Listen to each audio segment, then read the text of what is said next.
We're going. Hey, everybody. Well, it is no, yes. It's Tuesday.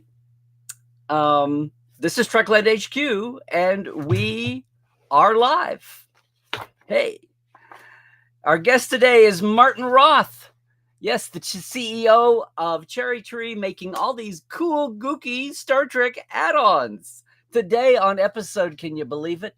399 of Trekland Tuesdays live with me, Dr. Trek Larry Nemechek, coming at you here from the heart of Trekland through Portal 47. And yes, Trekland Treks, your customized away mission to everything in Southern California for your real life Star Trek trek. Get in touch with me. It's summer season. It's perfect time to come. It's Star Trek at treklandtreks.com or larrynemechek.com. And yes, welcome back to another Tuesday. It's so cool to see everybody. It's always exciting when we have a guest. So look, if you are one of our veterans, you know what to do. The chat room is already popping up here. We're going to be in guest format today, which means no soapbox from me, no theme, but we will be diving into the chat as we go along. But I'm so excited to have a guest today. But as always, if you are on Facebook, you're only going to see the Facebook comments in the chat. If you're on YouTube, you will see, or Twitch, you'll see all of those. And of course, if you're on YouTube, I don't monetize this. So if you feel the persuasion, please send us a little something through the super chat there on YouTube. Otherwise, let's dive in. Why don't we? And if you are watching us later on YouTube, glad to do it. Please keep the commentary going. Drop a comment there in the section, even though you're not with us live. But maybe Sunday you can join us live. Some Tuesday when you've got it free. Here in the States, it's the afternoon. In Europe, we go this time every week because we can get our global audience in too. So all the European TTLers, all the Aussies, everybody from East Asia are here too. We've had people from lots of continents on. So if you can join us here at 1 p.m. Pacific, 4 p.m. Eastern, some Tuesday, that's awesome. Otherwise, glad to have you aboard wherever you're coming from around the country. And of course, introduce yourself in the chat while we're getting started and let everybody know how's your trek, where you are, how's the weather, how are things with you. We will get into some questions here, I think, once we get rolling. But first of all, let's bring in our guest today. I'm so excited to do this. This is why I like Tuesdays Live versus the Trek Files or anything else I do. So this is Martin Roth, everybody. Martin, he's the president and CEO of CherryTree, which a lot of you may know of. And I have a feeling a lot of you don't know a lot about CherryTree, or you may see their products and not realize what's going on. So, Martin, thanks for joining us today. And let's talk. What's up? You and your professional hobby, I'm going to say, almost. Yeah, you might call it that. Well, we had Brian, my friend Brian Volkweiss was on a few weeks ago talking about his action figure line when his business is TV comedy specials and then documentaries. I'm seeing a lot of people, with a mainstream company these days indulging their geek side and having, success with it. So tell us about CherryTree and how it got started and how we got to the day where you've got such cool Star Trek. We founded the company in 2016. And the original reason why we founded it was, so CherryTree is doing a lot of custom technology. Star Trek themed computers and accessories. It's I wouldn't call it a side business because we're heavily invested in it. Right. But our main focus is custom technology. We made just an example for a client, a complete custom lighting solution where we made the hardware from scratch. We wrote the app for it. And for that, we basically needed a vehicle. And in late 2016, I was watching one of my favorite Star Trek movies, First Contact. Uh-huh. And I saw this gorgeous Borg cube flying through the air. And I was thinking, not through the air, sorry, through space. And I was thinking, my first thought for some reason was, I'm wondering if anybody ever put a computer in one of those things. And I started Googling this a little bit, and nobody has ever done this on a commercial basis. Nobody has ever built a commercial PC case out of a board cube. And we basically rigged up a prototype in the office, a very small one. And I showed it to a friend of mine who's very well connected in the whole movie industry, and he liked it so much. He was back then actually friends with the two VPs of consumer products at CBS. And he got me a meeting with them, and we sat down. I showed them our prototype of the Borg Microcube, which was the very first one we ever made. And they loved it so much, they called their IT guy. And I was super nervous about this because, this was a super rough prototype. And the guy comes in and he's like, what am I looking at? Yeah. And I'm like, microcomputer, this is our thing we want to do. And he's like, wait, that's a computer? Because it was super small. And he took it with him, comes half an hour later, and is completely completely happy how it runs, super excited. And Veronica and John from CBS looked at me and they said, okay, so if you want the license, you can have it. Can you make a panel at Star Trek Las Vegas? And that was in 2017. I said, of course, we have that one working prototype. And then John and Cedars actually wanted to have a VR capable version of that computer, which meant we had to build a bigger one. Right. And he asked me, could you make a prototype of a VR capable one? And I said, of course we can do it, but when is the convention? When do you want us to present this? And I think it was 3 weeks out, 4 weeks out, something like that. And I still told him we can do it. And at the like start, an audition. Sure, I can do that. Sure, I can do that. We did. We had 3 weeks. So that's our Picard cube. Yeah. That's actually a different one, but it's a similar story, but it's a little bit more extreme. I was going to say, right. Yeah. Oh, go ahead. So with this one, it was Comic-Con 2019, and the trailer for Star Trek Picard just dropped.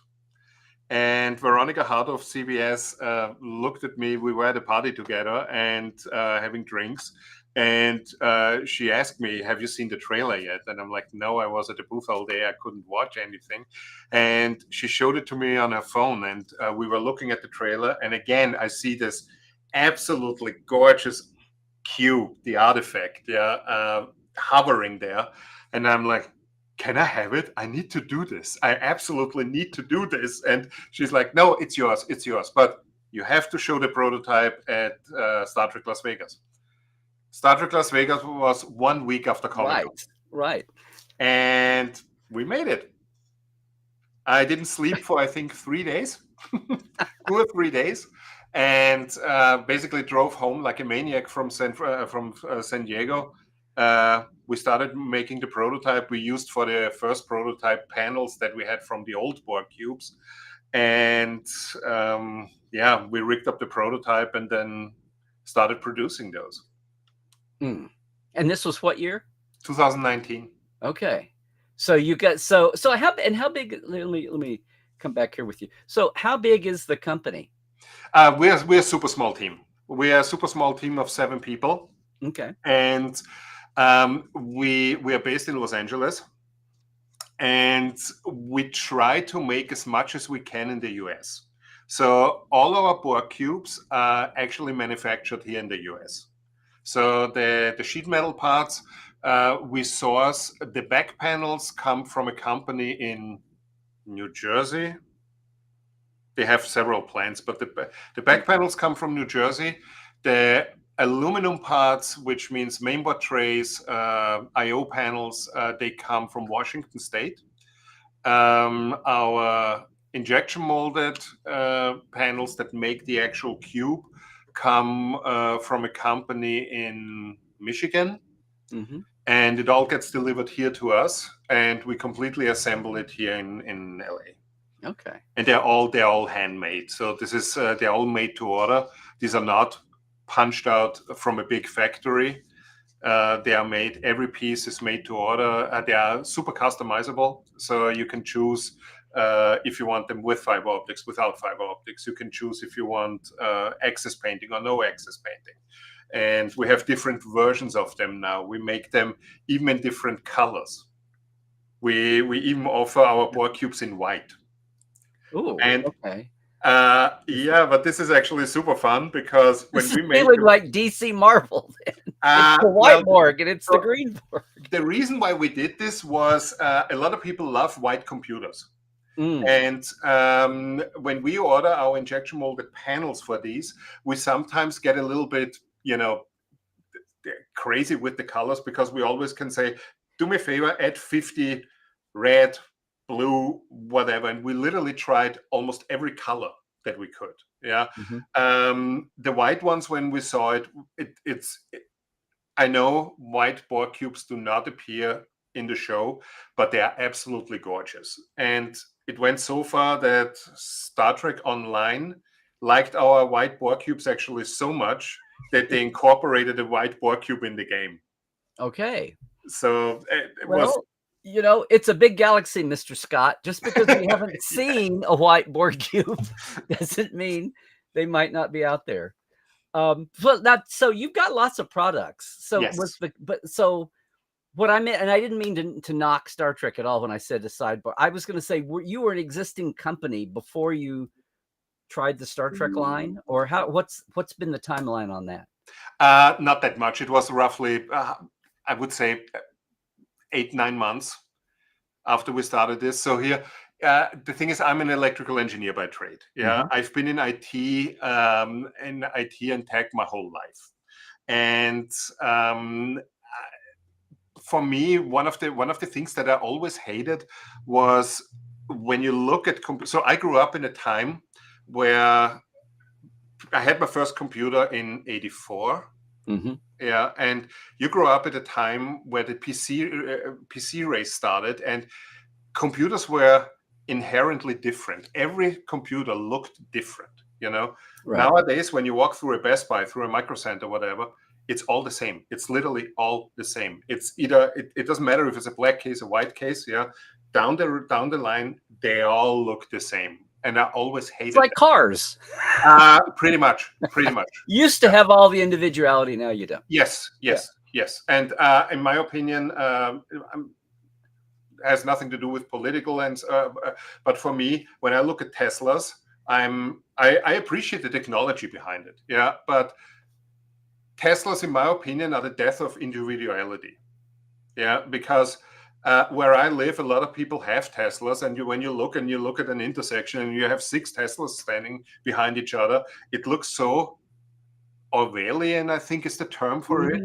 Where the only difference is, oh, here's a black one, here's a gray one, here's a blue one, and it's the same with computer cases. And the next thing is, because of that, a lot of people swap their computer cases a lot.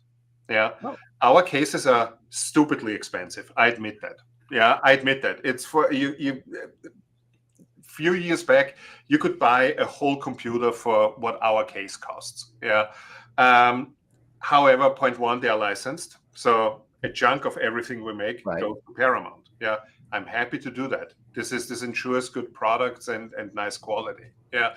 Everything is made here. Everything is handmade. Our cases have a lifetime warranty. And the next thing is, people keep our cases. Mm-hmm. Yeah. This is not something people buy and they say, oh yeah, in 2 years I buy a new one. No, you can swap everything. Everything is modular, and I want to build something that people put on their desk and they're happy with it. They look at it and they're excited. So the first ones you made were more the mini size, and the large ones only came out. So, but you've been doing it since 2016, you said? Yes.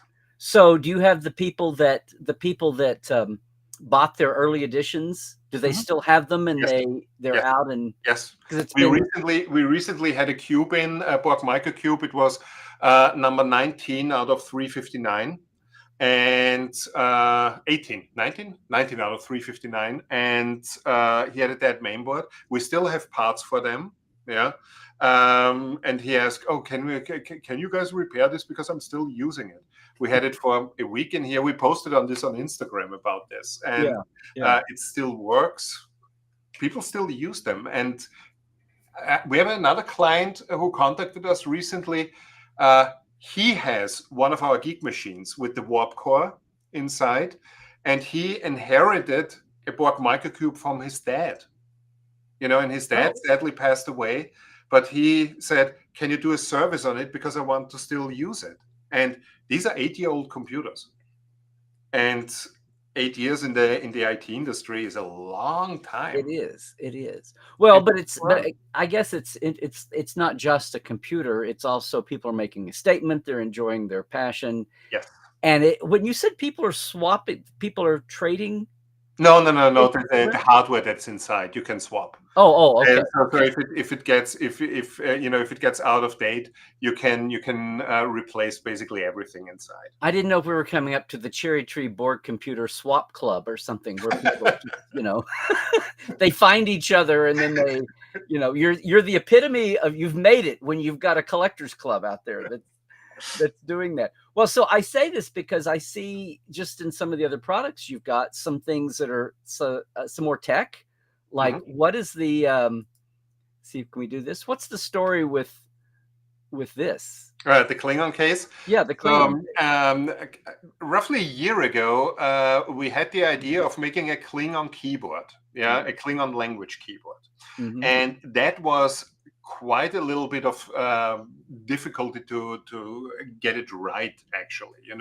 And once we had the prototype for the keyboard, we thought we have a full-blown Borg line for years now, and we need new products. We need a new product line, and it's kind of a That's little what bit. this is. That must be this. That's the keyboard. Yeah. Yeah. Yes, that's the keyboard and mouse. Let me do this. There we go. Yeah. And so what we did, we contacted our guys at Paramount, and we asked them what they think about the idea that we do a full Klingon line, and they absolutely loved it.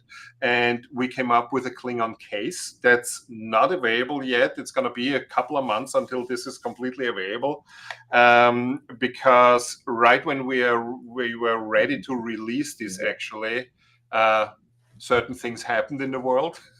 Yeah. Let me put it this way, that threw us back a little bit, and Spit it out there. Yeah. We're talking COVID. Yeah. yeah. Now, I'm sorry. I have to ask. You did a Klingon keyboard, and I'm sorry to be. I mean, I feel I'm almost embarrassed because I'm so ignorant of your products. So I don't know if I'm just behind the rest of fandom, or what. I'd like to think I have a pulse on things, but I've seen the board cube go by, but I had no idea. So I'm going to ask this: the keyboard, are those Klingon characters for English?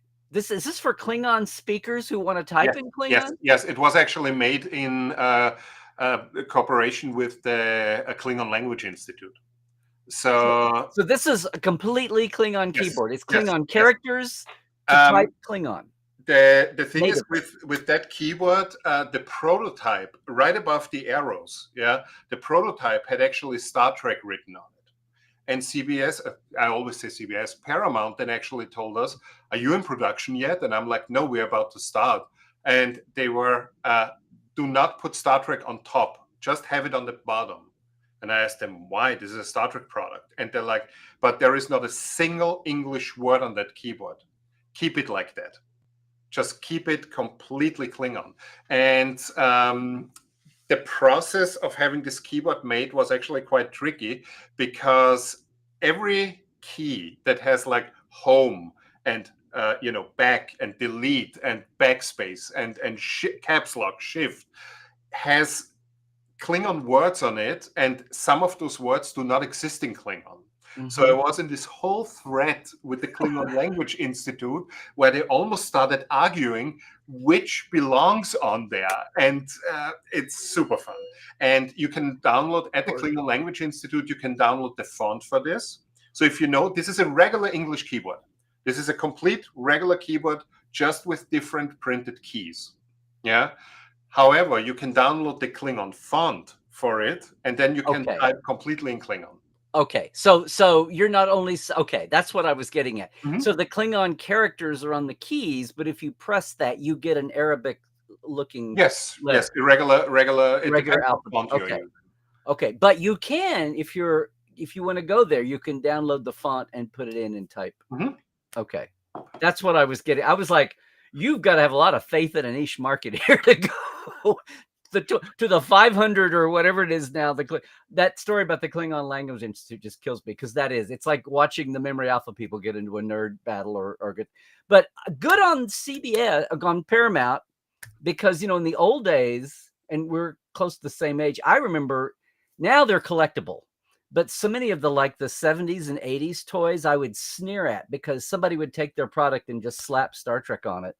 And I would say, Yes. there's no Yes. phaser that says Star Trek. How cheesy is this? Yeah. And to hear them now say, can you take Star, which this is a keyboard. This isn't canon. But to have them say, please take it off and put it on the bottom because it preserves the integrity of the design, the concept. That's amazing. I'm so... The design process of the case was actually similar. When we started with the paint job on it, we were very, very, very careful not to overdo it with the grunginess. Yeah, that it's not as bad looking. And we submitted, and she got back to me immediately, and she was like, "Can you do me a favor? More grunge." And I'm like, "Okay." So we put more on, and then she was like, "No, more. Just go crazy. Make this really look used and worn." So when you put these out for sale, what's been the feedback from, I guess, for any, now there's a couple more of the products here I want to get to, but since you brought it up, did you have feedback from, I hope they sell well. Yes. I'm curious about that for what you expect, because it's a neat product. But the thing is, we had to put a pause on the Klingon cases because the way we do it with certain cases, like the Klingon one, we have a manufacturer that makes our normal computer cases. Yeah, and some of the cases we use are kind of off the shelf. Yeah, or the frame is off the shelf, and then we get it here and we modify it here. The problem with that particular case was we went through all that with prototyping, approval, and so on. And then the manufacturer stopped making them. Oh. So, but they started again. Yeah. So we're still going to have them. I'm sorry. I'm going to maximize me, and I'm going to maximize. Oh, I've got to do down here. I've got to maximize. There we go. And now I'm going to pull us back. Sorry. No worries. Okay. I'm they Restream redid the interface, gang, and it's just made it clunky to deal with other pieces here. I'm just trying to we'll get back. We'll just do that.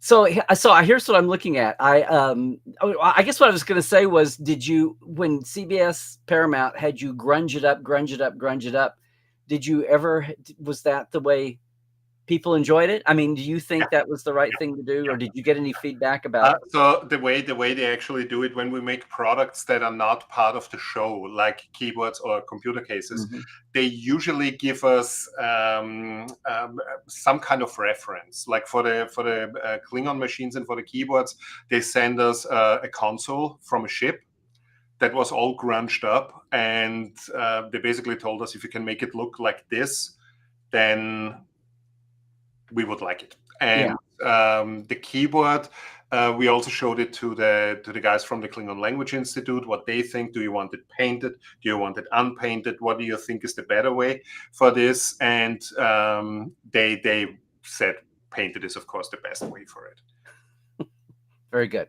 Well, so I'm looking here, and I also see some things that are not technical, such as, and it was just in that last image there.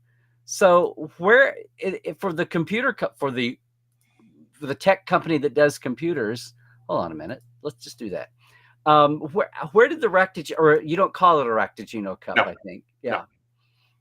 Where did this fit into your timeline, and what was the story with? Okay, so little bit of a backstory here. The mug from Deep Space Nine was never made for the show. Right. You know that, right? Right. So the set dresser, they're looking for what to, what to rent or what to buy, how to dress it. Same as with any of the cups. So what they basically did, they grabbed some off-the-shelf mugs and painted them blue for the show. Those mugs were never available in blue, and they just painted them blue. And so the company that made these back in the day was called Feldman Langer, the Feldman Langer company. And those were actually maritime themed mugs. They had little, steering wheels from ships on them. And they were called, I think, the no spill mugs or something like that. They had a design patent on it from 1999.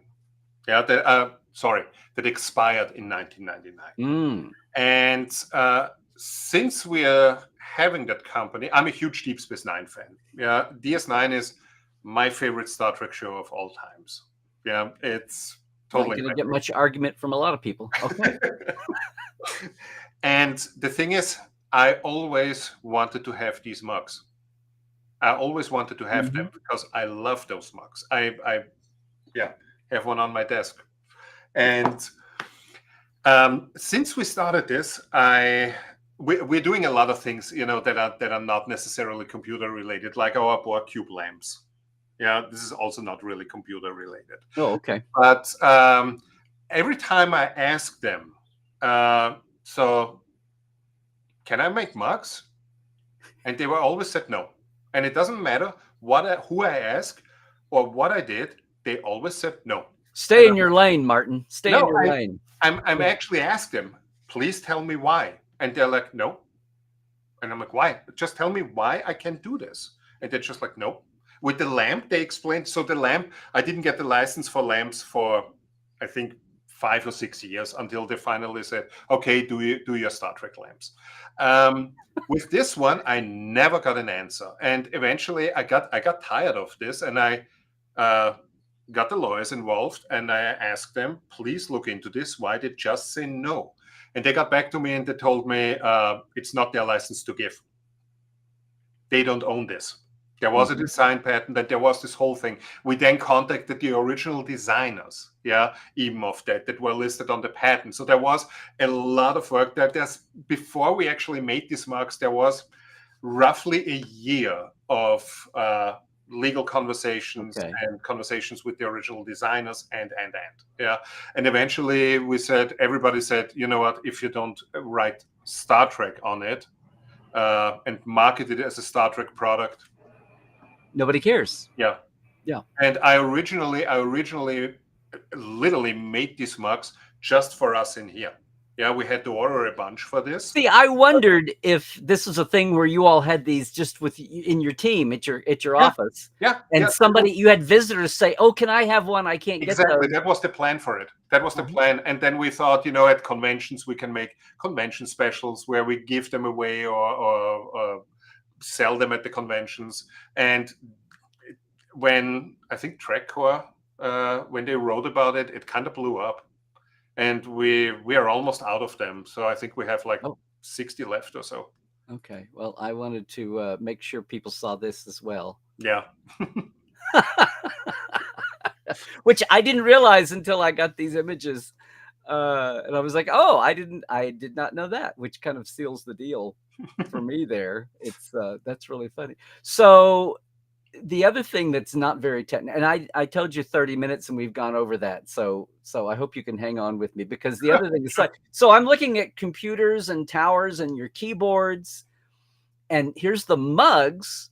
So is this like a one-off that you're only doing this one, or you have any other plans? Like, in ceramics like this? No. When it comes to mugs, this is the only one for now. Okay. We were thinking about other things, but we're not a ceramics company. So and you don't strike me as a Janeway's coffee person. You're just no, and Ractagino all the way. the problem Or with spaceport also, mug. I'm extremely careful when it comes to honoring IPs. Yeah, so there's also that one thing with Picard's Picard's coffee mug. Yes, From the German company Bodum. The black Yes, wire with exactly. clear cylinder. So they re-released, because that company is still around, and they re-released the mug. And the thing is, the Janeway mug itself, it's in my opinion not that design heavy. That mug, that shape was so iconic. Yeah, I just wanted to have it. Okay, well, that's what I'm saying. These are like, but that's the joy, also the freedom. You've got your own company. You can do whatever the hell you want. I mean, licensing aside, if you want to do this and you only want to do the one, the world is not going to say, but you're doing well. The other thing that's very cool, and we're getting back to keyboards and tech a little bit, and I didn't see this till I saw it last night, and I was chuckling. Was these kids? And I don't know how you don't help but smile when you see the lower deckers. Is what? So these are keycaps. Yeah, keycaps. Yeah. Which means something different to a lot of people, keycaps. But this is so they're actually for. Let me put this guy here off, because I want to show you this, because this is a prototype. Oh, I'm gonna make you large here. Okay. It's for a mechanical keyboard, and you pretty much replace the original keys and replace them with one of these little guys. Okay. So you get to choose what you want them to replace. Yes. You can take pretty much anything off, and you can put this one on here.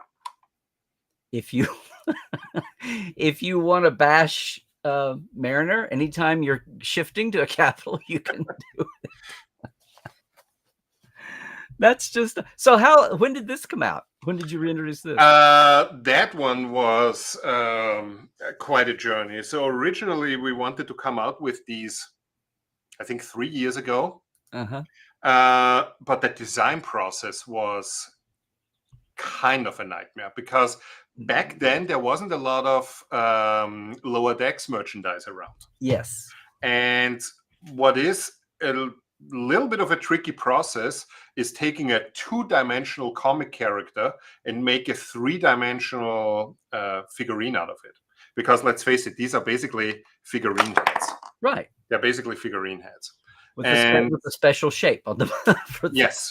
Yeah. And we had a lot of help from Paramount with this. The person that's responsible for our creative approval process, she's extremely talented. And when we started sending her the first drafts, the first renders of these, we got over a period of 6 months back drawings from her how to change it. And they were so detailed that we could actually make them like that. And these came out, we launched these, I think September last year. September 24. Yeah. Because then we were finally happy how they looked like. We had a gigantic problem with him because the hair? The skin color. Because Paramount, when we do products, there's something called a style guide. Yes. And the style guide basically tells you what colors to use and so on. The problem is the style guide for Mariner, he looked like he was in Cancun. Boimler. Boimler. Yeah. Boimler looked like he was in Cancun for 3 weeks. He was completely tan. Yeah, he looked awesome. He looked like he was just on vacation, but it wasn't right. Yeah, and they sent us the wrong colors. So we had to adjust this and so on. And he's still not 100%, but I think he's cute. Yeah. So their style guide was off. Well, that happens. But no, I've contributed a few of those style guides back in the day. But yeah, that's how they try to keep some continuity, some uniformity among the licensees. But also, they don't want some licensee putting out a product and having the fans go, "This is ridiculous. Is nobody paying attention? This looks, this is nothing like." Which I don't know. Now, have you ever had any negative fan feedback to anything? Not that I recall. Because you're being a fan, even if you're the most fanish fan person with your company, and everybody's happy on the product, there'll be somebody out there in the audience, some random person is going to pop up and say, because you're taking all the pains. The one thing we got at the very beginning was there's a gigantic difference between the Borg cubes you see in Voyager, the Borg cubes you see in TNG, the Borg cube you have in First Contact, and the Picard cube. Yeah. When we made these panels, we had to keep one thing in mind, and that's manufacturability. We need to be able to make things on a timely basis. The biggest difference between First Contact and TNG cube is the TNG cube had a lot of tubes on it on the outside. It looks almost like a plumbing supply hose that flies through space. Well, they were using plastic model kits. Still. Yes. And that you can see. TNG First Contact is a little bit more detailed, and the artifact from Picard is mostly shapes and forms and blocks. Yeah. So we needed to find a way to make these injection moldable and so on. And then we had a couple of people to say, but the original Borg cube has lines on it or pipes on it. And I'm like, okay. What am I supposed to say? This is not one of those. This is it's a big galaxy, Mr. Scott. The one thing that we had, have you seen our figurines that we made a couple of years ago? I hate to say no, I haven't. See, and I don't have an image here. One thing we made, I bring it. Okay. Give me 1 second. Nothing like the real thing. Nothing like the real thing, guys.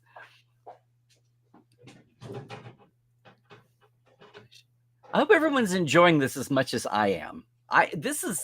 Martin and I have never met.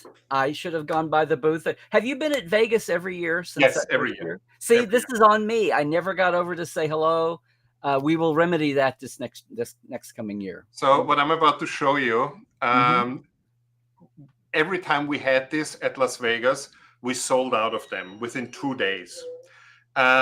We started making them as lamps, but eventually, and every year we got 2 negative comments on it, but we always thought this is not a political statement whatsoever, but we always thought it's extremely hilarious.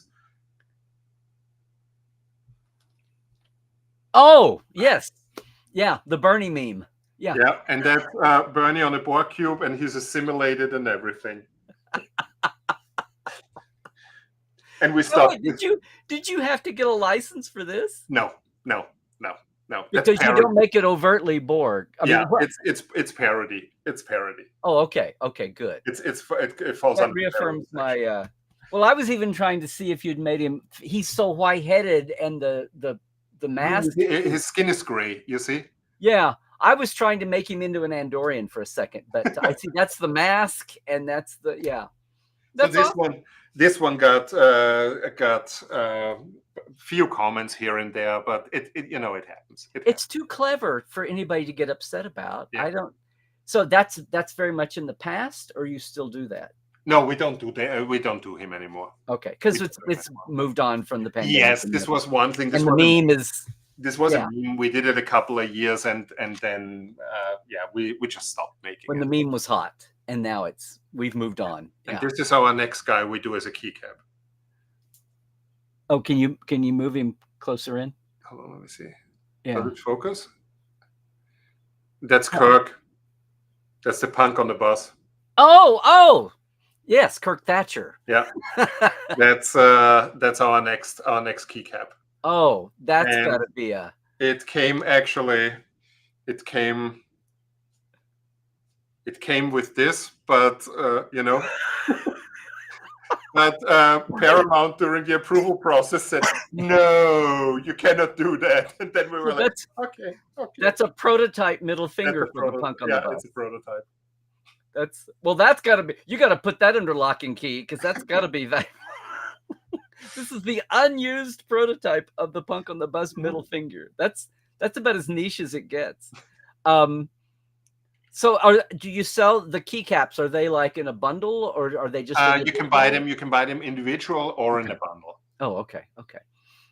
So at some point what I feel like this is gonna blow up. I did have one other image and I put it up and you said, "Oh, so here's your logo." We haven't mentioned CherryTree there. What do we have going on here? So on the left side, this is one of our geek machines. And this is basically our regular computer case that's just a little bit Star Trek themed. On the right side of that case, you see an illuminated front plate, and we offer different designs on there. There's LCAS, there's what do we have? LCAS, we have lower decks. We have different ships that are on there. What makes this one special is, I wouldn't call this a one-off, but these are special orders. This is a complete water-cooled system. This is what's called a custom water loop. And the reservoir where the liquid is in there and the pump is styled as a warp core. I was going to say, I see a warp core in here. Yeah. And this is where the cooling liquid runs through. Super nice machines. I love building them. They're really horrible to build because of all the bending, but it's super rewarding when you see them finished. It's a really, really nice thing. The one on the right side, so this is our Picard cube, but this is not a computer. This is our Picard record player. And we call this the Picard disco track. Okay. It plays vinyl albums, records. Yes. And it splits in the middle, right in the middle. Yeah, it flips open like this. And you can see on the bottom that this is actually the one with the amplifier in it. And on the bottom, you have volume control and sound control, and the buttons on the top of the inset, the controls for the record player. Where did this come from? Where did the idea for this come from? Where did the idea for the record player come from? Because we're talking about the last 6 years, right? Yeah. The thing with a lot of things that we're doing here is, because we're such a small team, we have a super fast turnaround when it comes to prototypes. I guess so. Sorry. And from these convention stories, yeah. At every convention we have actually something that's sometimes we don't even have things that are necessarily Star Trek, because every convention we build one thing just to show people what we can do. Oh, okay. Last convention we had actually two things. We had our flux capacitor PC that got signed by Christopher Lloyd, and we also had our Cybertruck PC there, which is a completely stainless steel Cybertruck, and which it's not one of my proudest moments that I made this, but well, we can't all predict the future. We can't all predict the future.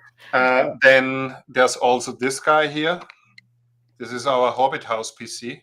Oh, see, that was the other thing I was going to say was, how do you do other franchises besides Trek? No. So we do have a Star Wars license. Sorry. Let's go back real quick to the record player. Yes. That actually happened. I now remember how this came along. So Veronica Hart from CBS back then, she always wanted to have somebody make an enterprise record player. And we tinkered with this for you mean shaped like an enterprise? Yes. And the turntable was the saucer? You basically open up the saucer section. You put the record inside, and we tinkered with this. The only problem with this is sizing, because this thing would be gigantic. Right. And back then I asked her, okay, I don't think this is really feasible. This would only be feasible if it would be really gigantic. I mean, we're talking about 4 foot long if we do the whole enterprise. So you wouldn't foreshorten the nacelles in the secondary. You would try to keep I don't it to like doing scale. that. Yeah. I don't like doing that. This Yeah. is, in my opinion, we had over the years, as I said, we do have a Star Wars license too, and which I'm not going to renew, but that's a different animal. I'm not. I'm too much a Trek person. You were trying to be businessy with your nerdness, and it just couldn't compete. The Fansets guys are a lot the same way. They've just wound up leaning into their Star Trek license. The thing is, in my opinion, it doesn't really work. You need to, in order to make something really great, you need to love it. You need to, and I'm sorry, I'm not a Star Wars guy. I don't like it. I don't like the space wizards. It's for me it was a try run with let's do this more on a business level. But the other problem is Disney is by far not as flexible as CBS or Paramount. So I can have a crazy idea, and like with the record player, I can be like, hey guys, I want to put a record player in a Borg cube. Yeah. And everybody's like, great idea, let's do it. Yeah. When you have a new idea with Disney, they're like, really? Why? And like, what do you mean why? Because it's awesome. Because people like it. Because I want to lose money. That's why I had the idea. Gosh, let me do this. Just let me go out and have a huge failure. Like, what? I know.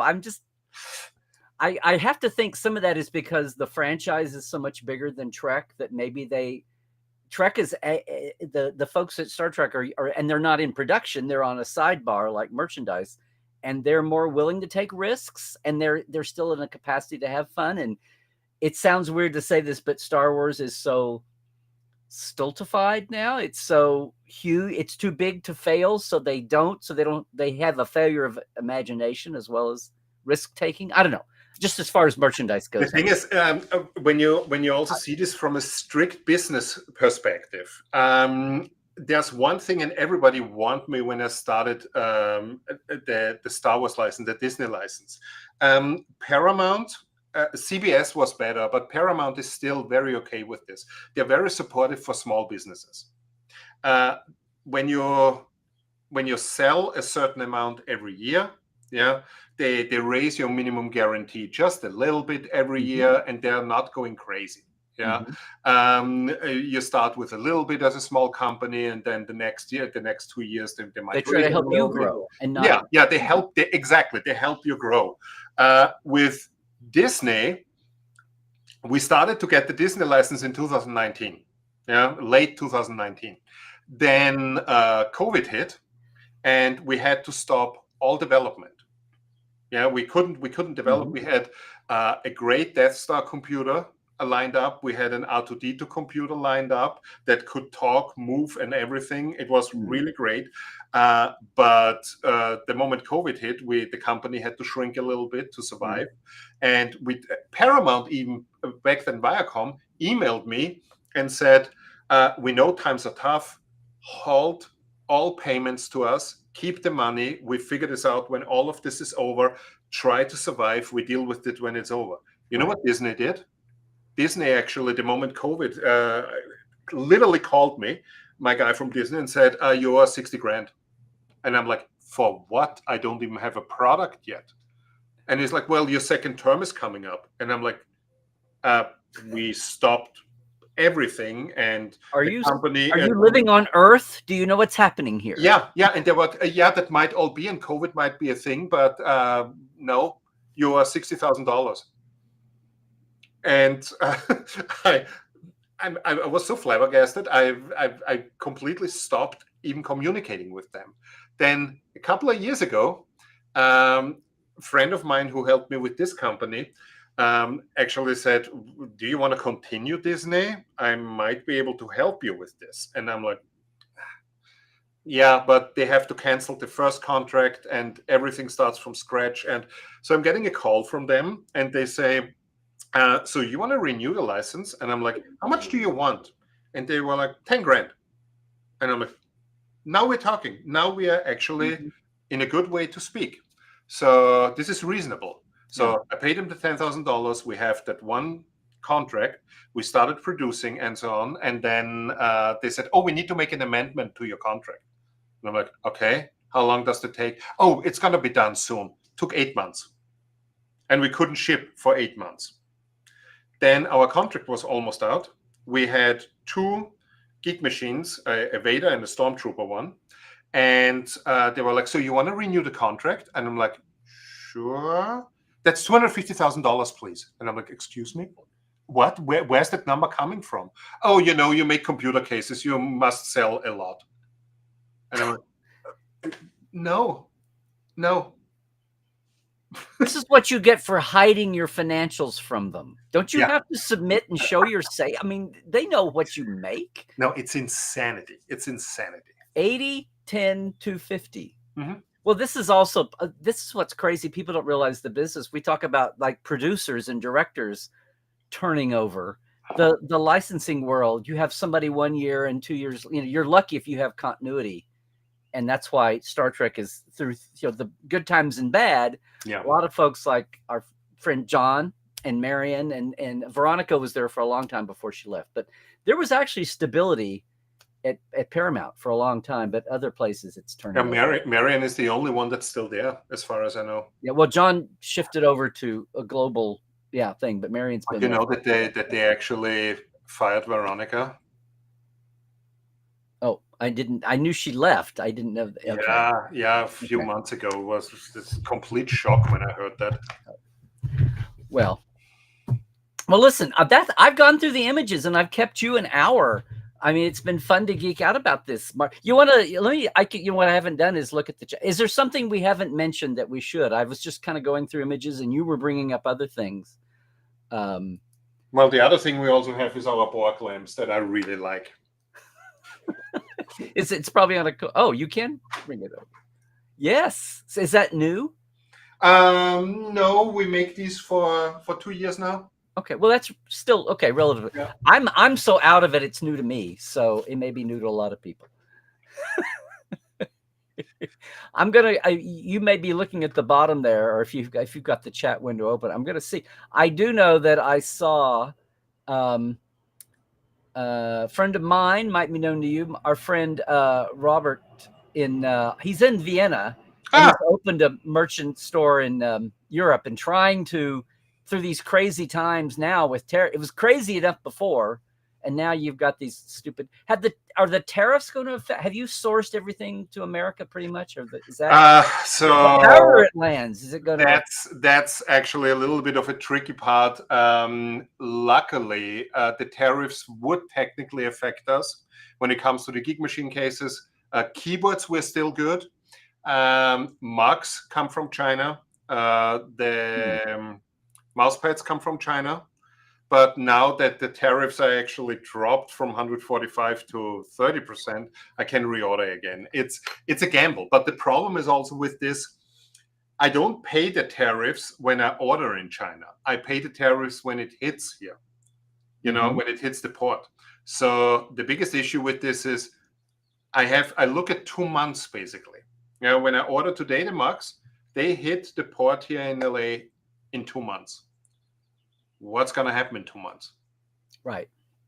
2 months is an eternity now, which is not what business. Nobody in banking or business wants that kind of. So the mugs are from China or another. Yes. Okay. So here's Christoph in Austria. That is one of our folks. Just got your Klingon keyboard, and he's going to have it signed by some Klingons in a few weeks. There we go. Robert, where is I know I saw it flying by here. I'm looking to see if anybody is an actual. Here's Robert. Yeah. He says he needs to have a chat with you. I know. We wanted to speak. And he's selling out because he's got some things. Yeah. We shipped recently to them, but we wanted to speak last week, but my week was crazy last week. And well, I'm glad I could get you two together to get. And here's Bob saying Borg cubes in white. Oh, he thinks that's a mirror universe Borg. Well, that would be interesting. What do the Borg look like in the mirror? So if you're into really, really crazy stuff, we actually made for Star Trek online a Mirror Universe board cube. Was a giveaway, a complete one-off, where we mirrored everything. Wow. So we took on of every component in there, we took the labels off, scanned them in, printed them mirrored, and put them back on. And the back plate was engraved mirrored, and it came with a mirror that you can read it. And it was super great. And completely one off. Yeah. And it was for a prize. So what would when you do you have any sense? Now you're just making them, right? And you're pricing them to what it costs to make. Mm-hmm. Do you have any sense if now after all these years and doing these one-offs, if there's any kind of collectible? I mean, I know it's not your business, but have you seen anyone talk, or do you see them in the wild? No, I mean we made over the years a couple that most likely gone up in value. Of our very first one, we made one that got signed by a bunch of people. We replaced one of the panels with an acrylic panel, and we had a bunch of people sign on it, actually. And Rod helped me get a few signatures back then. And that one, I'm pretty sure, gained a little bit in value. But other than that, I would be happy if people can sell them for a little bit more. I think it's fun. I'm trying to see. A lot of people are having funs here. Robert says they have a handful of the Klingon keyboards in Austria, and they're sold out. But if you want one in Central Europe, let me know. He knows a guy that can. Carl Stark says you haven't completed your college paper until you've written it in the original. There you go. Still on his Klingon keyboard. I also drink my Raktajino from that mug. There you go. Quark would be happy with this. Have you had any Ferengi ideas about? Not yet. Not yet. So the thing is, I like the way you think. Not yet. Yeah, because for me, we were so heavily focused on board cubes. So everything that we did when we started this is completely shoestringed. It's all self-financed. It's not that we got big investors or anything. That's why we had to grow slowly into it. Right. And it's why you can still have fun and be nimble. Yes. Yeah. Yes. And I always wanted to do something Deep Space Nine related. Yeah, because again, huge fan of the show, and it's nice to have a fan at the top. Yeah. Meaning you. Yeah. And I just need to find the right thing for it, because again, the one thing that we have a couple of products where we do that, but I'm not a big fan what you said, that people just took regular objects, slapped Star Trek on it, and are like, ta-da, this is Star Trek. It has to fit, the design needs to fit the show, and it needs to be relatable. Yeah. Well, people are praising everything. Now we're getting into the keycaps here. Everybody is, as I think, just who doesn't look at those and start smiling? And yeah. Oh, here's Susan says she just got her Borg lampshade this week from CherryTree from the US in the UK. Oh, I remember her. Hi, Susan. There you go. See, it's a small company, gang. See, I emailed actually with her regarding that, because she bought a lamp, but she's in the UK, and it was this whole thing where I advised her that the lamp wouldn't work in the UK, and we have a couple of people in Europe that bought lamps, and then we told them, look, it's not going to work because they have USB ports, and you cannot simply put a different bulb in. But what we do then, we just ship the lampshades. Oh, okay. See, this is. Mona says that Bernie Cube is outrageously funny. So still. Oh, Ian here is saying he's loving you being so talented with us. So thank you so much. I think it's a skill to be. We have so many great business people, so many great fans, and so often, whether it was running a convention or just managing a club, much less a business, sometimes the fandom passion gene did not intersect on the Venn diagram of business sense. And when we get somebody like you like Brian, other people, the guys at Fansets Pins that do the pins. Know them, yeah. When you have people who know how to run a business, but also can deliver, have fan passion themselves, and can deliver it. It's a treasure, and yeah. Now, let me ask you this: do you do a chunk of just mundane business, or is everything you do down? No, no, not really. It's because the thing we are specialized in is custom things. Yeah. We do regular computers, but even those, so I cannot go into detail with this, but a friend of mine is currently working on a movie, and they have an 8-week R&D time where they need to prove to the studio that they can do it, and we provided the computers for their visual effects department. And it wasn't even that we said, okay, here you have just regular cases. No, we actually completely modified these things to look actually like the movie that they are doing. So every time the VFX guy looks at the computer, he literally sees what they are working on. And I cannot go into details with this, but no, I'm just wrapping my head around that, and it's something that an audience will never see, much less anybody sitting in a studio office will never see that. It's just the people, just the people that work, and just to give them that artistic, joie de vivre. I don't know. I'm trying to go Italian or French here on a phrase, or German, and I can't. The Schweden, I don't know. Everybody is chiming in though for Bernie on the Borg. And same thing I did. Yeah, everybody. This is Sherry. Yeah. The punk on the bus. And thank you, Christoph. We haven't even mentioned your website yet now, but it's mycherrytree.com, everybody. We need to get that out there. Yes. Yeah. The punk the punk on the bus goes round and round. Very good, Chuck. Yeah. Now here you've got to vote for the middle finger, but yeah, you're right. It's so wait a minute. If that's a generic middle finger, again, who needs a license? No, there are workarounds. Yeah. So the thing with this is, he had a boombox in the truck, in the bus. I've heard that. Yes. So the plan for this is, when we actually come out with these, instead of the middle finger, it will ship with the boombox. So you have a keycap with a small boombox next to him, and the punk. But however, as you said, this is a generic middle finger. And on the website, you actually can get this one for free when you buy the punk on the bus. Show them. Can I just say that that's almost being punk on the bus in the business world?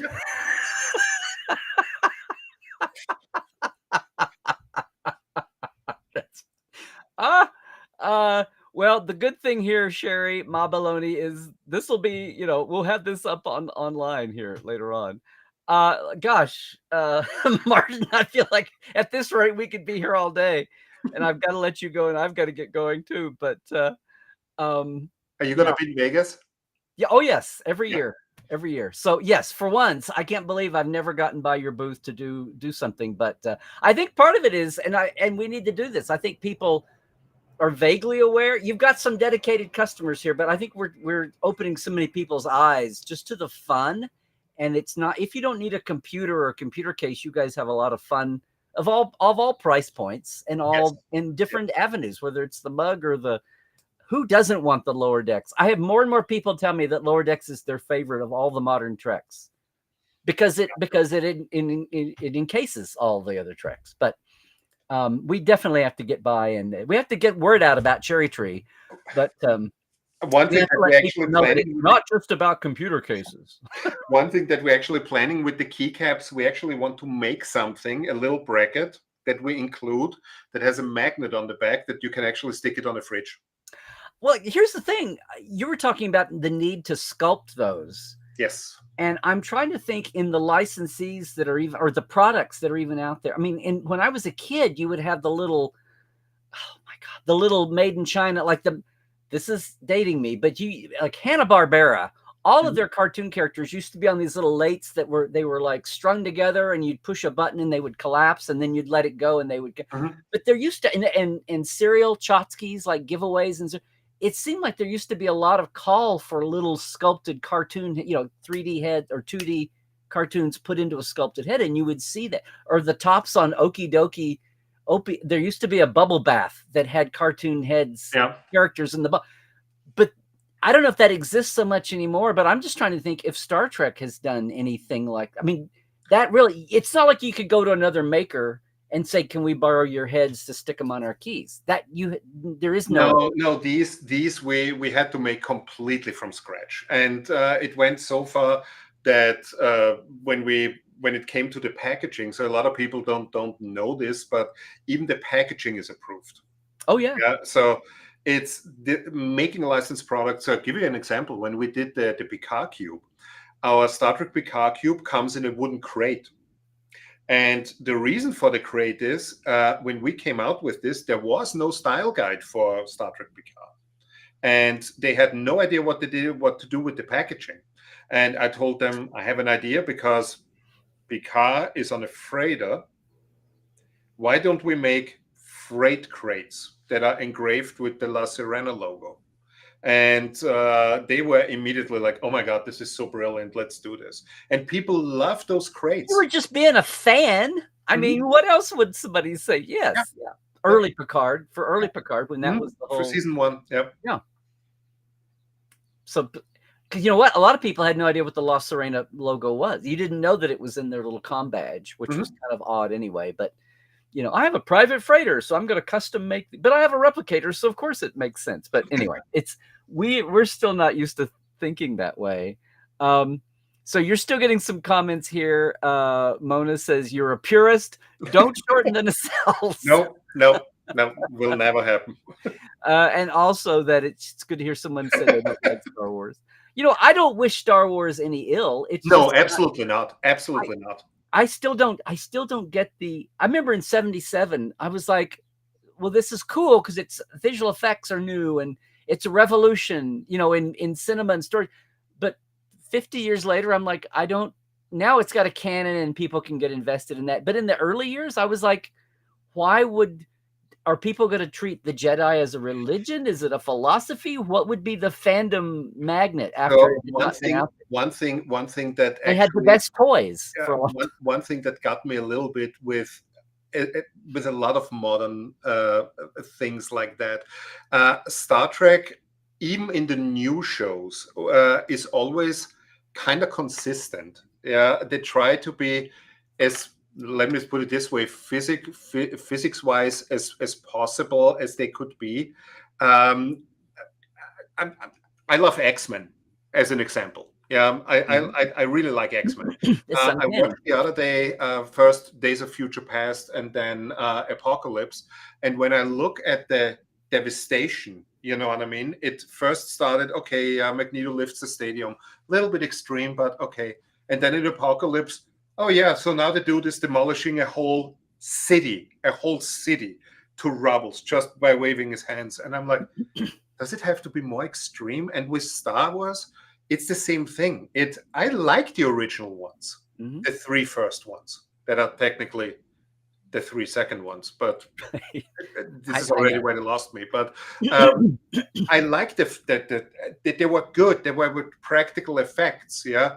But when you look at the new ones and everything gets bigger and bigger and bigger and bigger, and you have a planet where out of a sudden thousands of super ginormous spaceships lift off, and you look at this and like, what would happen to the planet if all of those ships lift off at the same time?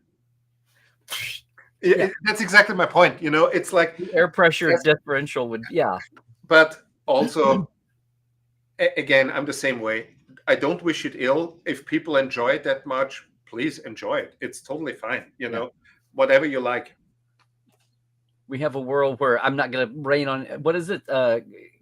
Not gob on your goo. What is it? Muck on your, whatever it is. Rain on your parade. Rain on, yeah, that's the old one. There's a hipper one now that's out there. Here's something from Melanie she says, boy, I would love to have a board cube stereo and play Kraftwerk. We are the robots, resistance is future. Yep. Well, Kairos says, I love these stories. Gosh, why am I so surprised? Yes, Mona, you can be as shocked as apparently Robert was. Yeah. I mean, sorry, Martin. Samantha, something as simple as that mug is amazing. Yeah. Oh, here's Mona. She says she's looking at your website. Do the Borg lamps come in 2 different colors? No, they don't come in 2 different colors. The bases on the bottom are different. So this is the long base, and the long base is dimmable, and it has phone holders basically here. And then there's the square base. It's $10 cheaper, and it's not dimmable, and it just has a pull string.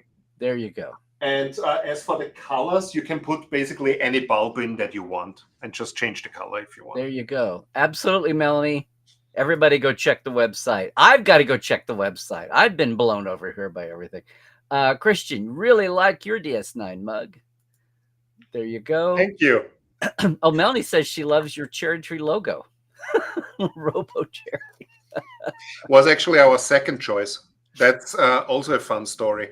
When we founded the company in 2016, we made a logo contest. Yeah, we went to one of those websites where you can have a logo contest, and you were shoestringing it, yes. And our first logo looked completely different. And then I get an email from that company, and they say you can pick a runner-up for I think $90. Or something. The first logo was like $350, and the runner-up was $90. And I saw the runner, and then we went through all of these, and we saw the Robo Cherry, and we said, you know what? Let's take this one because maybe we use it one day. And eventually, we swapped them completely because we like him so much. Oh, there you go. Mona's also a big fan of that mirror idea. She's saying she wants a Ferengi headlamp. There you go. Let's see. Yes. Susan says, thanks for remembering her.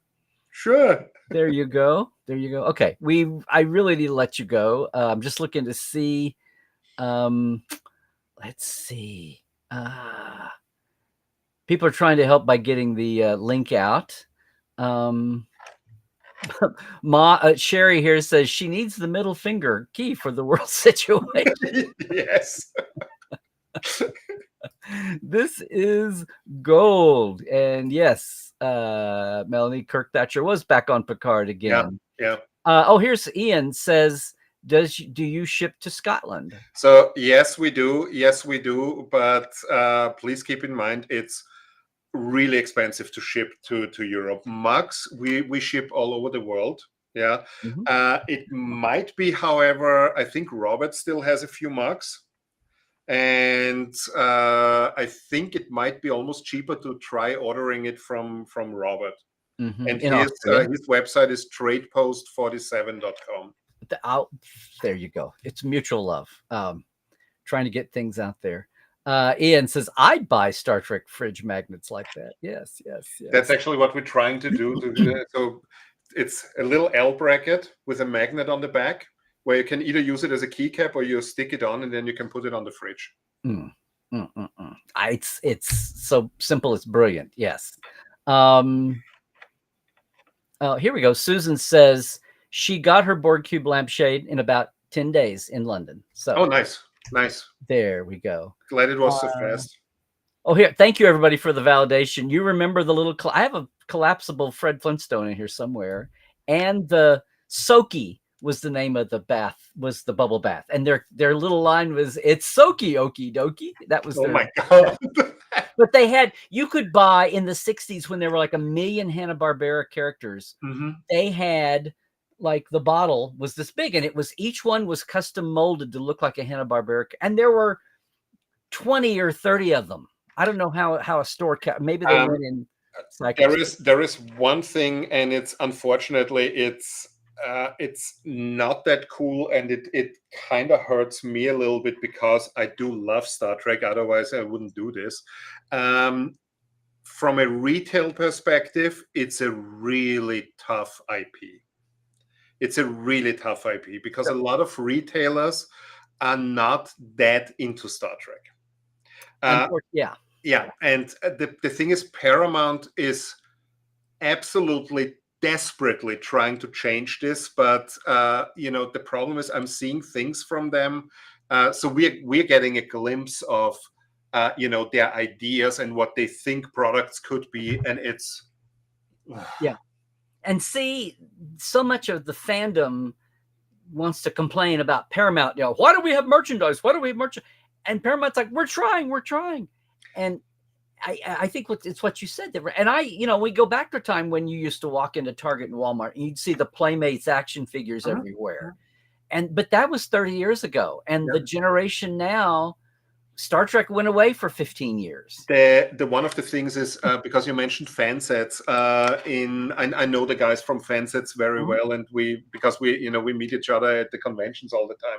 I had actually with them a really interesting conversation in San Francisco at the beginning of this year, and one of them actually said what he never understood was why is Paramount not coming to the convention. We know STLV is not official anymore, but it does not matter. It's still the biggest Star Trek convention out there.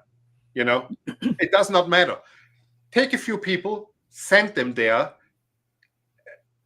get a booth, for crying out loud. Yeah, pay for a booth, sit there, take recommendation from fans, from the people who love this. Just on merch, just about the merch and the licensing items. Yes. Yeah. That would be. Let's see. Okay, I'm trying to. Guys, we need to wrap up. I'm just. Thank you, Cake. This is Martin. I got to say, this has been just a joy. I'm Mr. Background. This is basically everybody. I've done a Portal 47 with somebody who is not a background creative on the show, and that's where we've gone with this. But I'm enjoying it too. The more I find out about you and CherryTree, the more I'm like, I should have known more all these years. And if I don't, I know there's going to be a chunk of fandom that doesn't. So thank you, BC. This is the phrase, yuck your yum. I don't want to yuck your yum. That's what it was. I'm getting old. Oh no, we can't have this, Sherry. You're getting so sucked into wanting all these things. Yeah. Okay, we really need to wrap up, gang. At least let Martin go. Let's see. And for anybody who's in Europe and is wondering, here's Robert's Austrian shop. Yes, Trade Post 47. And FedCon is at the end of the month. Yeah, I need to see that I get some stuff to him. Robert, if you're still watching, I'm going to call you tomorrow. Let's email. I'm so glad that I've furthered commerce here on top of everything else.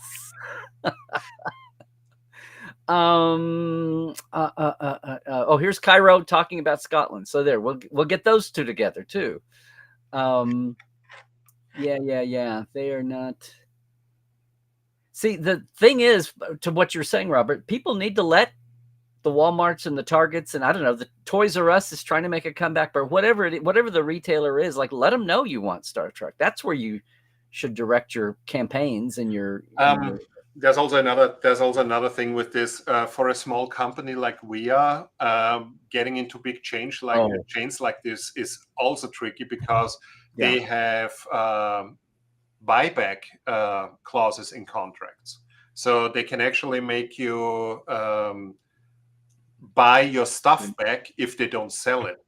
It's we looked into this, and you're at the mercy of how good they are at marketing. You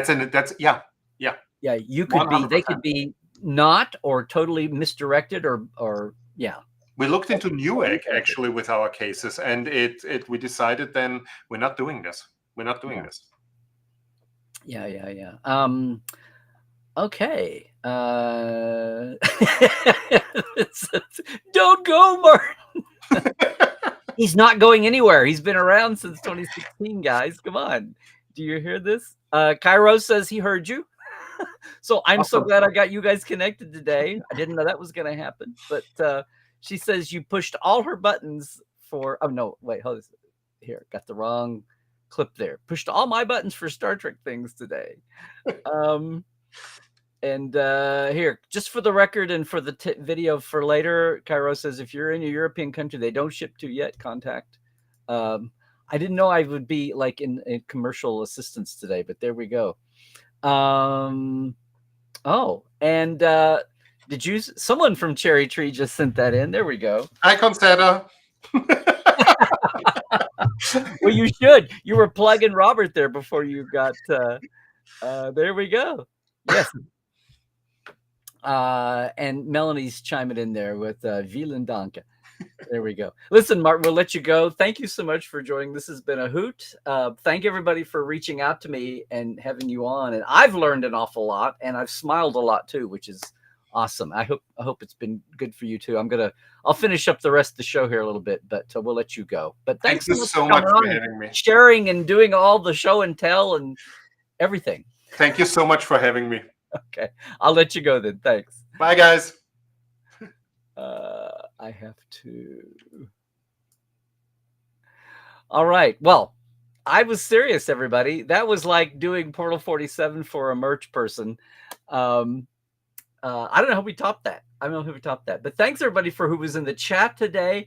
And look, if you are watching us later on YouTube, more than ever, jump in, leave comments. I'm serious. I think a lot of people have yet to realize that CherryTree is out there. So follow the links. We'll put them up again and go check out. I think there's still some more items we didn't even get into or variations and things. But that was such a hoot. And also a very good subtext look there at both the business world and trying to do fun, geeky things and dealing with licensing and just a vibe for what people in business are trying to do to survive through COVID, through crazy business times that no one saw coming. Ups and downs of economies versus much less politics. And also that insight there about don't yell at Paramount for the lack of merch in stores. Go talk to some of your big retailers and also realize, as Martin said, that the big retailers like to deal with big manufacturers. And some of the coolest things, like back in you all remember the days of Think Geek, and some of the others who have come along since then and tried to come up with cool products, and they're just below the threshold of what the big chains will deal with. Even as we have left behind, big box retail and we've gone online, you would think folks would be able to, the big chains would be able to handle online product from a smaller company below their old threshold. And has that kicked in yet? I don't know. So anyway, big thanks to Martin for being with us today. I've learned a ton on about 47 different directions, and I hope everybody else has too. Yes. I don't see. This is what I mean, Melanie. Why have I not heard of CherryTree? Well, you heard him say it's 4, 5, 6 folks who are shoestringing it, turning out awesome products, and they're not spending a ton of money on advertising and promotion. So they're relying on us to get the word out, and we'll do our best. But they are at Vegas every year, so shame on me. We'll definitely get together this year. We'll try to go over and do a live. I don't know, Melanie. We'll see. Go check out their website. I'm so sure. Cake, I totally agree with you.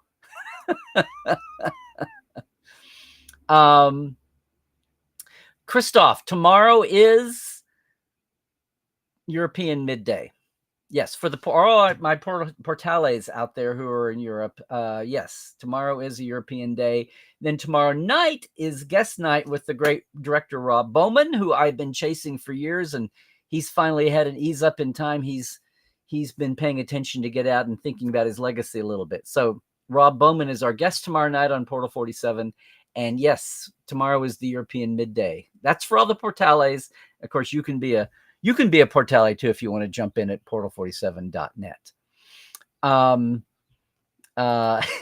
Christoph, I am not responsible for your mental pretzel making. Okay, you deal with that for it. And Robert, you'd almost think I was doing it just for you.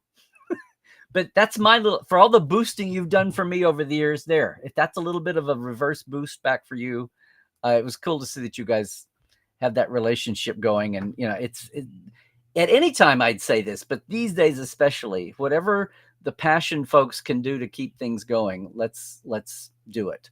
We're trying to overlay onto all the mundane world and channels of things for doing that. Oh, look at Wanda. He'll appreciate this. You're late, but you're going to order that Borg lamp. Oh my God, this company is amazing. There you go. Well, glad to shine a little light on CherryTree there. Yes, I said it. Hey, gang, I think we're going to call it there. This has been an awesome day. One of the best TTLs yet. And of course, if I'm going to thank anybody, I'm going to start off with my TTLers, right? We're at the end of the year here, at the end of the month, I'm saying, or we're mid-month. But thank you, Chuck A. and James Kerwin, Diana Hopkins, Halbert Gunn Johnson, Lawrence Todd, Craig Wickstrom, Mitch Keith, Andrew Jazimski, Justin Weir, Justin Porteous, Pranakasha Productions, Chris Jiggins, Keith Rombach, and Comedy Forecast. And yeah, a big thank you to our live wires. Guess what? I finally got about 1.5 years worth of interview links to those earlier year Portal 47 backstage interviews for these folks, shared with them. Thank you so much, live wires. Robert McLean, Byron Bailey, J.R. Poole, Gary Williams, James Dervidge, Dave Gregory, Dan Leckie, and Casey Shafsky. Thanks so much, y'all. If you are not aware of our TTLers, our Patreon, boom, here you go. It's a $5 a month, $10 a month at patreon.com/Trekland Live. I thank you so much for the support. It's for the shout out. I keep it simple, gang, because of everything else going on. But I want to thank everybody who throws in a little extra support for everything I'm trying to do that way. And the $10 folks, the live wires, get the access to to our earlier interviews from Portal 47. Now, today is Tuesday. It's a Tuesday twofer, and there is a new Trek Files out. It's another great one, I believe, with Ben Robbins. No, it's Mike Demerit. And we are talking about the transition on stage from Voyager, getting basically kicked out the door, don't let the screen door bang you on the butt on your way out, to the coming of Enterprise. It was an odd time, exciting but odd, and we've got call sheets and some documents and Michael Demerit to decipher them. It's a great time. It's another great Trek Files. But I also want to remind you now, in the Patreon confusion, don't be confused. There is a Mission Log Patreon, $1 a month. If you are a fan of the Trekophiles, if you're a Trekophiles spelled with an F, and you want to come to our live site, come to our message board, it's our new community space. It's a Broadenberry podcast. It's at the Mission Log Patreon. It's at the Mission Log Discord that you get when you're on their Patreon for $1. But you've got access to all the other Roddenberry shows and all those audiences. And there's a lot of live stuff going on, but you've got to be in the Discord to see all the different hosts and the live shows. So the Trek Files dedicated Trekophiles Tonight show every other Monday at 4 p.m. I'd love for you to join me there. And if you're not on the Mission Log Discord, you get there through their Patreon, and it's $1 a month. It's a real deal. And you get all the other shows aside from Trekophiles. We're slowly growing it. Only been doing it for a few months, and it's every other Monday. I just did our show yesterday. Had a great time talking. I gave a little Portal 47 level giveaway of information yesterday, and I slip up and do that at times. I feel for Robert there, just doing a little bit of that. But the other thing that's happening is I've had 2 of these in a week, and it's been awesome thanks to the Universal Fan Sets. But the Universal Fan Fest going on with its Star Trek component, people come into town for that, and they've taken Trekland Treks, the day tours that they set up with my help, 4 sites in a day. If you've ever wanted to do this, or you're coming to LA for business or pleasure, you've got a spare day, I think Star Trek fans are entitled to a day tour of locations. If you can go to the Hollywood actor suicide tour at night, or what have you, I think you're entitled to a Star Trek tour too. I do my best. We have a lot of fun. Get in touch with me, treklandtreks.com or larrynemichek.com. We'll set it up for you with me being your concierge film leader. And of course, all the socials are there. Boom. It's Larry at Larry Nemechek on the Twitter, on the Blue Sky. I refuse to say X. It's still Twitter to me. And Larry's Trekland. YouTube, please subscribe, like, and all the things. And Instagram, too. And we have fun on Instagram. And yeah, Facebook's still in there. Portal47.net, if you've been intrigued by everything I've been talking about Portal 47 today, just glancingly, it's your deep dive spot for going backstage. We're coming up on our 10-year anniversary this year, and it's still nothing like it out there. Speaking of entrepreneurs with their small companies. But this is it for another Tuesday, gang. I'm glad everybody had such a great time in the comments. Feel free to tell your Trek friends about Tuesday's Live. Now, I know in the States, this is daytime, people are at work, but make sure and tell them to like and subscribe to YouTube. They can watch us later, whether it's a guest week or I'm pontificating about something. Had a lot of reactions to the Section 31. My third grade teacher, Mrs. Bergner, when kids would say, I wish it was Christmas. I wish it was Christmas. I wish it was Thanksgiving. I wish it was my birthday. And Mrs. Bergner would say, well, you're wishing your life away. I think of her every time I say something like, I wish I could jump ahead 5 or 10 years and see how we're thinking about things like Section 31 or Discovery or Picard. The way that things have shifted. The pendulum has swung for DS9 and Voyager over the early days, even Enterprise. But yeah, I don't want to wish my life away. It's still something to think about. It still gives us fodder to talk about here. And it gives me fodder to talk about. Now, next Tuesday, gang, you heard me say next Tuesday is my 400th Trekland Tuesdays Live.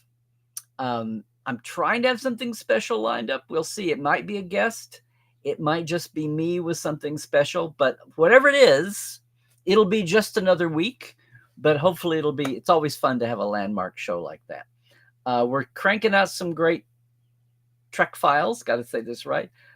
It's funny how we go through times of having to struggle for guests here and there on the Trek files and for Portal 47. It's just the weirdness of the way things work. But right now we've launched into a great run of folks who are going to help us close out season 13 on the Trek files. I'm just going to wait and announce them as they come along. And even the start of season 14, I don't know what's going on. I thank God we're having no fresh Trek every week. It gives me time to think about other things like Portal 47 and the Trek files. And even here, I'm thrilled when this is the place where we can have authors, we can have people from licensed merch world on here that don't fit Trek files or Portal 47 and share it with the world like this. So I appreciate everything everybody does in the support of everything Trekland. And that includes the Patreon. That includes taking advantage of what is it? True Chat? Super Chat. No fake chat here. So it's another Tuesday. Thank you so much, everybody, for being with me. Glad to see so much going on in the chat here. That's awesome. We'll get out of the way now and let you get on with the rest of your Tuesday trekking, because I know there's others out there. And we're just going to say thanks again for the support. Check out the Patreon. Check out Portal 47. And I will close it out, as always, to say, please, I said there's little rumblings of things happening health-wise. Take care of yourself. Stay healthy. Do all the things. And for God's sake, stay woke. Check the sources. Make sure what you're dealing with is factual based, okay? And do your best to point it out to others when you can without losing your sanity. Don't let anybody yuck your yum. And trek well, everybody.